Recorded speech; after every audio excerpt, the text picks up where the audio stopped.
তোমরা আমাকে রক্ত দাও, আমি তোমাদের স্বাধীনতা দেব। স্বাধীনতা। ঠিক আছে, ওখান থেকে তিনি কোথায় গেছিলেন?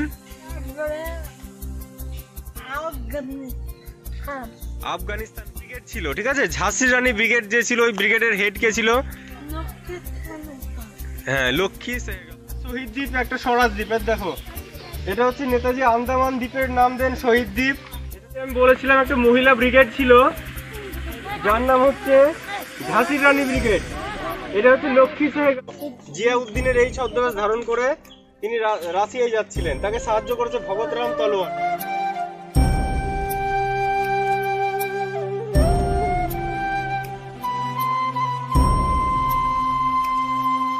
নমস্কার, আমি শুভজিৎ।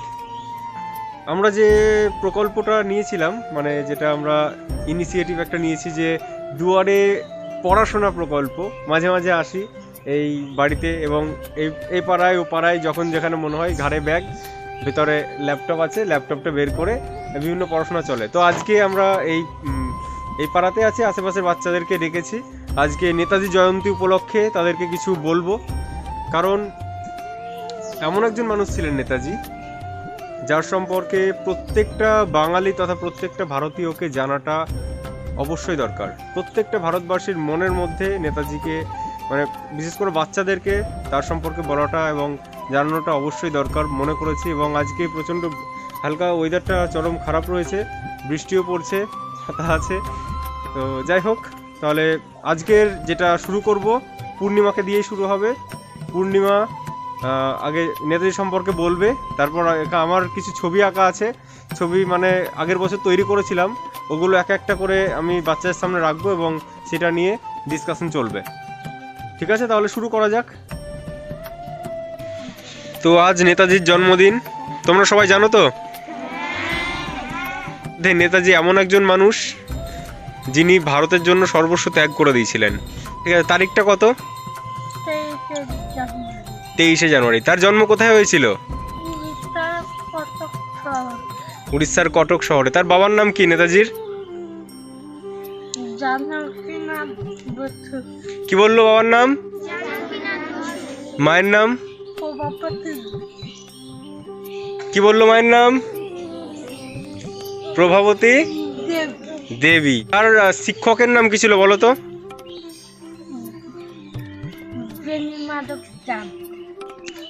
আইসিএস পরীক্ষা দিয়েছিলেন। আইসিএস পরীক্ষায় কত নম্বর স্থান অধিকার করেছিল পূর্ণিমা? 4 নম্বর। আইসিএস মানে বিশাল বড় পরীক্ষা, সবচেয়ে বড় পরীক্ষা ছিল আইসিএস। উনি চাইলে কিন্তু বড় চাকরি করতে পারতেন, কিন্তু করেননি। কেন পূর্ণিমা?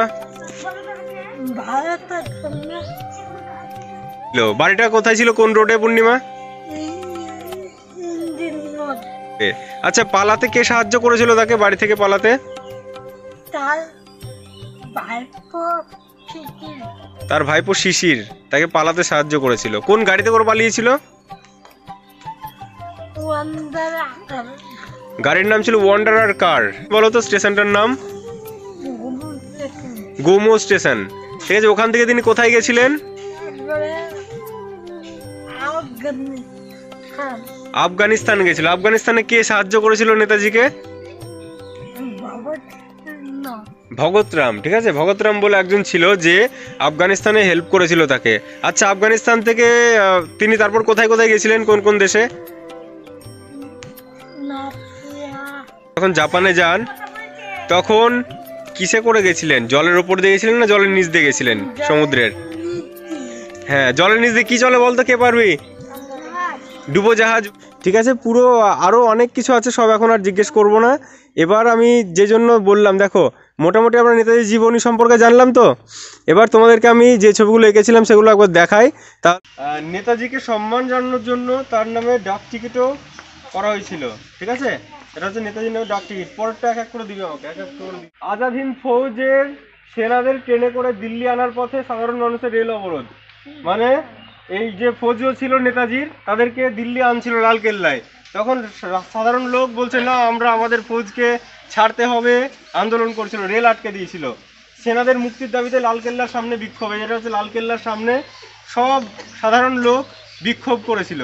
ঠিক আছে, যাতে আমাদের নেতাজির যারা সেনা আছে তাদেরকে মুক্তি দেওয়া হয়।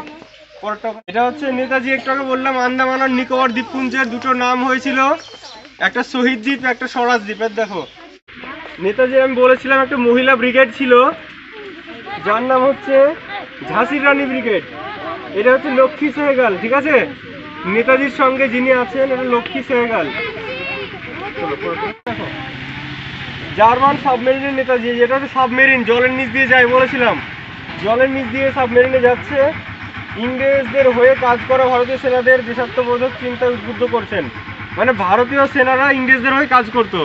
নেতাজি তাদের কাছে গেল, দেখো বলছে যে দেখো তোমরা ইংরেজদের হয়ে কেন কাজ করছো, আমার দলে আসো, ঠিক আছে, ভারতকে স্বাধীন করতে হবে। ওই নিয়ে সেনাদেরকে নিজেদের কাছে নেওয়ার চেষ্টা করেছেন নেতাজি। চলো, পূর্ব ভারত আক্রমণের রণনীতি নিয়ে সেনাদের নিয়ে আলোচনা। যে আমি যেটা বললাম যে নেতাজি ভারতের জাপানের সেনাদের নিয়ে মানে ফৌজ আজাদিন ফৌজ নিয়ে পূর্ব ভারত আক্রমণ করার জন্য যে মানে ছক বোঝাচ্ছিলেন, এইভাবে আমরা আক্রমণ করব। পূর্ণিমা এইদিকে আয়, সামনের দিকে একটু, দেখতে পাচ্ছিস তুই যে কথাগুলো বললে সেগুলো আছে। পূর্ণিমাকে এখানে দাঁড়াতে হবে। নেতাজির সন্ন্যাস গ্রহণ করার মুহূর্ত, যখন নেতাজি বাড়ি থেকে বলে আমি সন্ন্যাস নিচ্ছি, তারপর ঘরের মধ্যে আটকে থাকেন কিছু। এটা হচ্ছে আজাদিন ফৌজরা হাতিতে করে এই জঙ্গলের মধ্যে দিয়ে আমাদের ভারতে ঢুকছিল। পুরো ভারতে প্রচুর জঙ্গল। জার্মানি থেকে নেতাজি আজাদিন রেডিও তার কর্মসূচি, জার্মানি থেকে না উনি একটা রেডিও চালাতেন, রেডিওতে কথা বলতেন এবং ভারতবাসীরা সবাই শুনতো যে তোমরা এবার সবাই এক হও, আমরা লড়াই করব। জার্মানিতে নেতাজি জাপানের যে সেনা প্রধান ছিল এর সঙ্গে দেখা করেছিল, ঠিক আছে, সাহায্য যখন চাইতে গেছিলেন। এটা জার্মানিতে নেতাজির ছবি, এটা সত্যির আসল ছবি। এই ছদ্মবেশে গেছিল, ঠিক আছে, একটু সরে যাও, ক্যামেরার সামনে এসো না। জার্মানিতে হিটলারের সঙ্গে দেখা করেছেন, এটা হিটলার। টোকিও জাপানের যে রাজধানী, ওখানে ভাষণ দিচ্ছিলেন নেতাজি, ঠিক আছে। আর ইতালির যে রাষ্ট্রদূত থাকে তার সাথে দেখা করেছিল। জিয়াউদ্দিনের এই ছদ্মবেশ ধারণ করে তিনি রাশিয়ায় যাচ্ছিলেন, তাকে সাহায্য করেছে ভগৎরাম তলোয়ার। এই লোকটার নাম ভগৎরাম, নেতাজিকে সাহায্য করছেন। নেতাজিকে বোবার অভিনয় করতে হয়েছিল, মানে এই হচ্ছে বলছে কি ভগৎরাম নিয়ে যাচ্ছে, ওই ওখানকার ভাষা তো নেতাজি জানতো না, তাই বলেছে তুমি বলবা তুমি বোবা মানুষ, তুমি কথা বলতে পারো না, এটা নেতাজিকে বলেছিল। কিন্তু ইংরেজদের যে যারা সেনা ছিল ওখানকার বলছে বোবা, বিশ্বাস হচ্ছে না, জিপটা জোর করে টানে, যে যদি কথা বলে তাহলে ধরা পড়ে যাবে।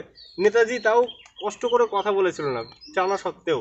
মানুষের কাছ থেকে যে যা পারতো তাই দিত, এবং ওটা নিয়েই নেতাজির মানে এত সেনা ছিল তো তাদেরকে খাওয়া দাওয়া, তাদেরকে বেতন দেওয়া, সবকিছু করতে হতো। মানুষজন যা পারতো, একটা বুড়িমা কি করেছিলেন, যার যা সোনা ছিল, যা সোনা দানা যা ছিল সব নেতাজিকে দিয়ে দিতেন, এত ভালোবাসতেন নেতাজিকে। মণিপুরের এলাকায় প্রবল বর্ষণের মুখে নেতাজির এই যে প্রচন্ড বর্ষণ, মণিপুর যখন আক্রমণ করে প্রচুর বৃষ্টি চলে আসে। এটা হচ্ছে গোমো স্টেশন, এই স্টেশন থেকে নেতাজি, ঠিক আছে, এখান থেকে বাড়ি থেকে যখন পালিয়ে আসেন তখন এই স্টেশন থেকে তিনি চলে যান। আর হ্যাঁ, তুই একটু এটা দেখবি যেন সামনে না আসে কিছু। আর এই যে এই গাড়িতে করে পালিয়েছিলেন, গাড়ির নাম ছিল হচ্ছে, গাড়ির নম্বর দেখো BLA 7169, এটা গাড়ির নম্বর, ঠিক আছে। ভাইপো শিশির সাহায্য করেছিল, জিয়াউদ্দিনের ছদ্মবেশ থেকে পালিয়েছিল। এটা হচ্ছে এই গাড়ি, এটা দেখো এই ছদ্মবেশ, জিয়াউদ্দিনের ছদ্মবেশ নিয়েছিল। কেউ চিনতেই পারতো না নেতাজিকে, মানে এমন সেজেছিল, খুব সুন্দর সাজ। দেখো 93 দিন সাবমেরিনে থাকাকালীন শুধুমাত্র আলু সেদ্ধ খেয়েছিল, শুধু আলু সিদ্ধ খেয়ে থাকতে হয়েছিল তাদের, বেশিরভাগ দিন কাটিয়েছিল। জাপানের সাবমেরিনের দেখো, এই সাবমেরিনের মধ্যে এই সাবমেরিনে করে গেছিল। প্রেসিডেন্সি জেলে নেতাজিকে আটকে রাখা হয়, যে এই জেলে, এবং অনশনের কারণে শারীরিক অবস্থা খারাপ হয়ে যায়, তাকে গৃহবন্দী করা হয়, ঠিক আছে। মানে ও বলছিল আমি খাবো না ইংরেজদের কোনো খাবার, ওই জন্য তাকে জেল থেকে ছেড়ে আবার বাড়িতে নিয়ে আসছে, শরীর খারাপ হয়ে গেছিল। এটা জেলে থাকাকালীন অনশন করেছিল, লোকজন ইংরেজরা তাকে জোর করে খাওয়ানোর চেষ্টা করেছিল, তবুও তিনি খাননি, ঠিক আছে, অনশন ভাঙার চেষ্টা করেছিল ইংরেজরা। চলো পরেরটা দেখাও। জেলটার নাম কি ছিল? প্রেসিডেন্সি জেল, মনে রাখবে। আর 1925 সালে নেতাজি কলকাতার মেয়র হন। দেখো যখন নেতাজি বলছেন না আমি কংগ্রেসে থাকবো না, এটা গান্ধীজির সঙ্গে তার একটু মতবিরোধ হয়, তিনি এই যে পদত্যাগ করছেন। দেখো মেডেল মানে দিয়ে দিচ্ছে, ঠিক আছে।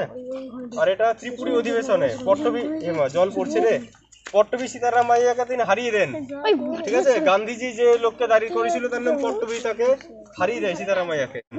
রাসবিহারী বোস যে ছিলেন, ঠিক আছে, তিনি নেতাজিকে বলেন আজাদিন ফৌজের দায়িত্ব তোমাকে দিলাম। এই যে দেখো পতাকায় বাঘের ছবি, হরিপুরা অধিবেশনে ঠিক আছে। তারপরের বছর ত্রিপুরা অধিবেশনের সভাপতি হয়, তারপর থেকেই নেতাজির সঙ্গে গান্ধীজির মানে পুরো চলে আসে। ছবিটা দেখা যাচ্ছে না, ছবিটা দেখা যাচ্ছে না, ঠিক আছে। হ্যাঁ এভাবে দেখাবে তাহলে। এটা হচ্ছে চিত্তরঞ্জন দাস, ঠিক আছে। চিত্তরঞ্জন দাস ছিলেন তার গুরু। নেতাজির শিক্ষাগুরু ছিলেন বেণীমাধব দাস। এটা বেণীমাধব দাস এর জীবনের শিক্ষাগুরু। চলো তাহলে শিক্ষাগুরু ছিলেন বেণীমাধব দাস। আর রাজনৈতিক গুরু বললে কি বলবো? চিত্তরঞ্জন দাস রাজনৈতিক গুরু, মানে তার দ্বারা রাজনীতিতে আসেন তিনি।